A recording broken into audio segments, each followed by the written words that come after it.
Welcome back to Comic Cappers. Today we will be capping the second issue of Battle Beast's quest for a worthy death. With that said, grab a snack, sit back, relax, and enjoy the ride. We pick up in the cold silence of deep space, where Battle Beast's ship drifts alone, far from any help or civilization. Inside, the dynamic is beyond strained. Battle Beast is aggressively feeding on some sort of alien creature, completely unimpressed by Prince Salaka, who sits nearby. Salaka tries to reason with the warrior, pointing out that he is hardly a satisfying meal compared to the massive creature Battle Beast is currently tearing apart. Battle Beast is clearly losing his patience. He stares down Salaka, flatly stating that he has been listening to the prince's incessant rambling for days and is tempted to eat him just to stop the noise. That is not how you keep an ally, but Battle Beast has never been one for diplomacy. Finally, Battle Beast turns his attention back to the ship's AI, demanding to know why they are stalling. He is bored, hungry for a fight, and desperate to find a battle that will finally be his last. He does not care about the plan, he just wants to know who he is killing next. The ship finally drops the act, admitting that its previous mission was a total ruse. It brought Battle Beast to a remote pocket of space, hoping he would simply starve to death. Battle Beast is genuinely insulted by the lack of creativity, pointing out that he could destroy the ship and survive in the vacuum long enough to be found. Battle Beast makes it clear that he's a Dornian warrior of immense power, not someone who can be taken out by a simple hunger strike. He knows the feeling of starving, but he won't be going out like that. Prince Salaka, looking frail and desperate, realizes the reality of his situation. He acknowledges that he cannot survive in the vacuum of space, highlighting just how vulnerable he really is compared to the beast he's traveling with. Battle Beast turns back to the ship, questioning its resolve. He wants to know if the AI even cares to witness his death. The ship admits that it was just trying to be efficient, noting that it already threw him against the Colossus, the strongest opponent in its database, and it has no idea how to top that. Prince Salaka, still in a bad way after his ordeal, nervously asks Battle Beast for permission to speak.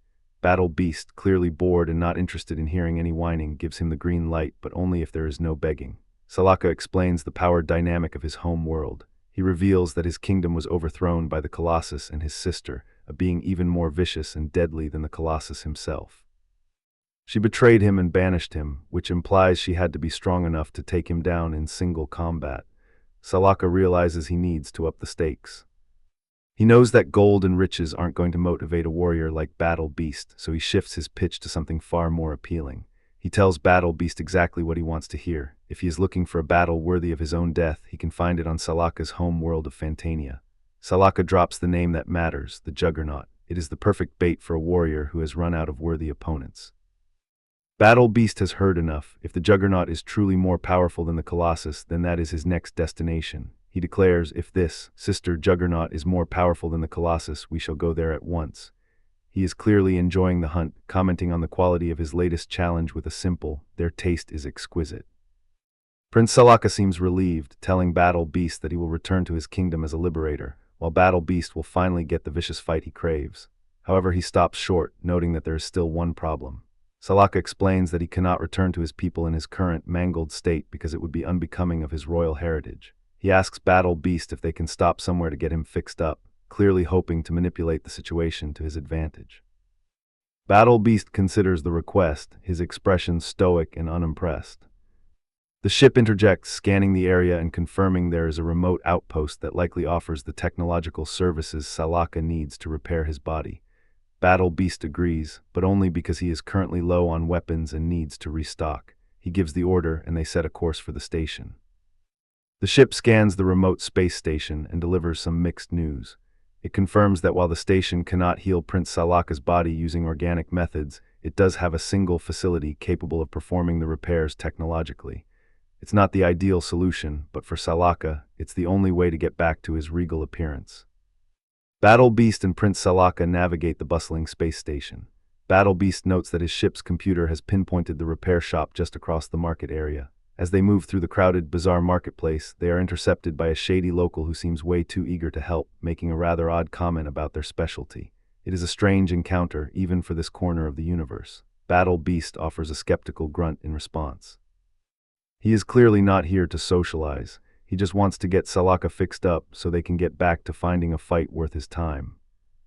Battle Beast is losing his patience with the crowded space station, threatening to slaughter anyone who bumps into him. Prince Salaka, clearly trying to keep their mission on track, urges him to stay focused on the prize ahead.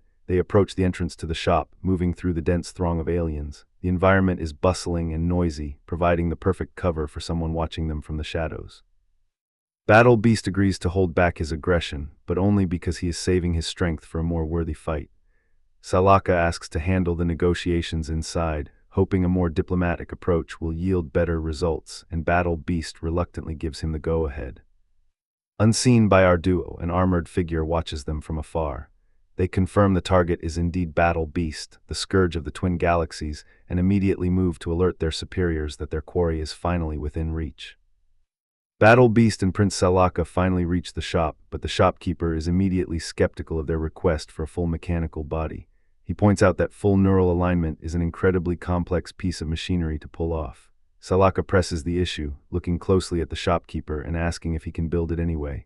The shopkeeper shuts that idea down fast.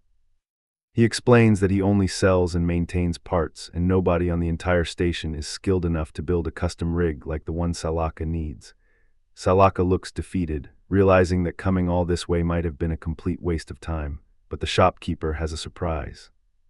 He admits he has a high-end unit in the back, but there is a catch: it is incredibly expensive. He tells them the only way they are going to afford it is by winning the blood games. Battle Beast's eyes widen. He is not interested in the money, he is interested in the fight. He asks about the blood games, and that choice is going to matter. The arena goes wild as the blood games kick off. The announcer introduces Battle Beast as a total mystery contestant, hailing from parts unknown with a clean slate of 0 wins and losses. His opponent is Krako, a veteran fighter from the Crystal Palace on Corinth. The crowd is clearly hyped, but Battle Beast doesn't seem interested in the pageantry. He just wants to fight. Before the match can even escalate, it ends. Krako takes one look at his opponent and immediately decides he is not interested in dying today. He yields before a single blow is struck, proving that Battle Beast's reputation might be even more intimidating than the fight itself. Battle Beast wastes no time, crushing his next opponent in round 2. It is a brutal display, but for him it is just another step toward the credits he needs. Round 3 ends just as quickly. Battle Beast is barely breaking a sweat, though he is already covered in the gore of his latest challenger. By round 4, his opponent realizes the hopelessness of the situation. Calculating a survival chance of less than 1%, the fighter ejects from their mech suit, forcing an immediate forfeit. Battle Beast wins again, though he clearly wanted a real fight instead of a surrender. Round 5 is more of the same. Battle Beast is carving through the competition, leaving a trail of wreckage behind him.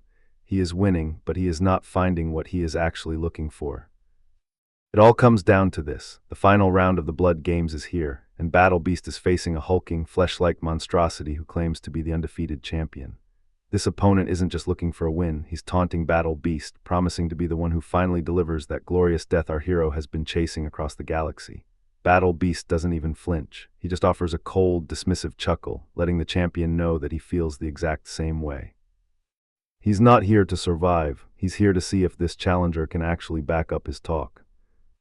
The final round kicks off with a massive collision as Battle Beast and his opponent trade heavy blows. The sound of steel meeting steel rings out with a deafening krott as they leap into the fight. Battle Beast lands the first significant impact, driving his mace into the ground with enough force to create a shockwave. His opponent lets out a guttural gragh as the ground tears open under the sheer weight of their assault. They close the distance, locking into a brutal, face-to-face struggle. There is no room for strategy here, just raw, physical endurance. The fight turns ugly fast. The opponent lunges in, sinking his teeth into Battle Beast with a sickening chomp that leaves our warrior reeling in pain. Battle Beast doesn't back down. He retaliates, tearing through his opponent's defenses with a desperate, bloody skragh that shows exactly how high the stakes have climbed in this final match. Battle Beast is covered in blood, his expression showing a mix of intensity and grim satisfaction. He taunts his opponent, declaring, "Alas, it appears you will be the one granted the worthy death." The opponent responds with a terrifying, massive display of power, screaming, "My limits are unknown, my power is unknown, I am unknown." As the opponent lunges with a monstrous, spiked limb, he shouts, "Your death is at hand." Battle Beast launches himself into the air, mace raised, and coolly retorts, "We will see." Battle Beast strikes, but his opponent is ready, countering with a brutal blow that severs a limb while taunting, "Your weaknesses are known." The fight keeps escalating. Battle Beast stays on the offensive, but his opponent is relentless, landing another heavy hit as they declare, "Your limits are known." Battle Beast drives his blade deep into the monster, forcing the fight to a grisly close as he shouts, "Your demise," with a final, decisive movement. Battle Beast finishes the job. The opponent's taunt ends abruptly as they realize their mistake, very known. Battle Beast delivers a final, devastating blow to his opponent, tearing the creature apart with nothing but his bare hands. The sound effect says it all, SPLAGHK. It is a brutal finish to the fight, leaving no doubt that Battle Beast remains the deadliest warrior in the arena. Battle Beast stands over the wreckage of his opponent, genuinely confused by the sudden change in the creature he was just tearing apart. The arena officials rush in, calling a halt to the blood games. They declare that the fight is over and no further harm should come to the creature Battle Beast was fighting. They explain that the creature Wurg was merely in a vengeance phase cocoon state. They thank Battle Beast for saving him, but the warrior couldn't care less about their gratitude or Wurg's survival. Battle Beast snaps back to his only goal. He did not come here to be a hero, he came to win, and he demands his payment immediately. Battle Beast and Prince Salaka exit the facility, leaving the blood-spattered arena floor behind them.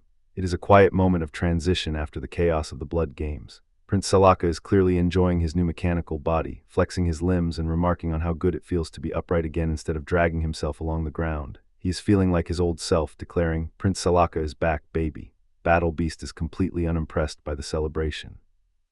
He is focused only on the next step of his journey, telling Salaka, "Our business here is concluded."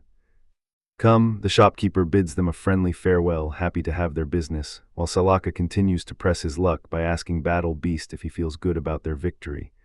Battle Beast just stares back, cold and detached, asking, "Why would I feel good?"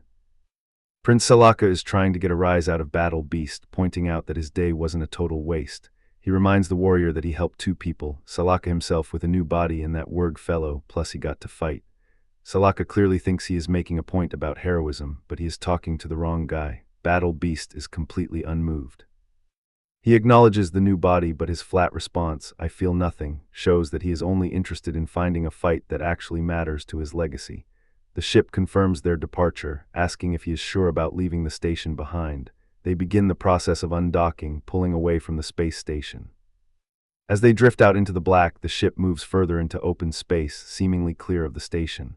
Suddenly, a massive energy discharge hits them. The ship reports that they are caught in a tractor beam and they are completely unable to escape. Whatever is waiting for them, it is not letting them go without a fight. With their ship locked in a tractor beam, the trap finally snaps shut. A massive fleet of military vessels surrounds them, crackling with raw electrical energy. Battle Beast and Prince Salaka are completely boxed in, staring out at a swarm of attackers that leaves them nowhere to run. The sheer scale of the force sent to intercept them makes one thing clear. This is not a random encounter, and whoever is coming for Battle Beast has come prepared for a fight. The trap is officially sprung. The head magistrate of the Twin Galaxies appears on screen, cutting through the silence with a cold demand. He identifies Battle Beast as the scourge of the Twin Galaxies and orders his immediate surrender, promising a trial and execution on the capital world of Angorth. He gives Battle Beast exactly 1 minute to comply, leaving our warrior standing there with his companion, completely boxed in by the blockade. Just as the tension hits a breaking point, the betrayal is finally laid bare. Prince Salaka drops the act, admitting he was the one who tipped off the authorities. He reveals he found out about Battle Beast's notorious reputation while searching for opponents, and he has been playing him the entire time. He makes his feelings crystal clear. He hates Battle Beast, and he is the reason they are currently staring down the barrel of a fleet. And that unfortunately concludes our comic cap for today. Do you think Battle Beast is going to tear his way through this entire fleet, or has Prince Salaka finally managed to corner the ultimate warrior? Let me know your answer in the comments section down below. Be sure to subscribe and press that notification bell for daily comic caps. Until next time, take care, brush your hair, I'll see you when I see you, peace.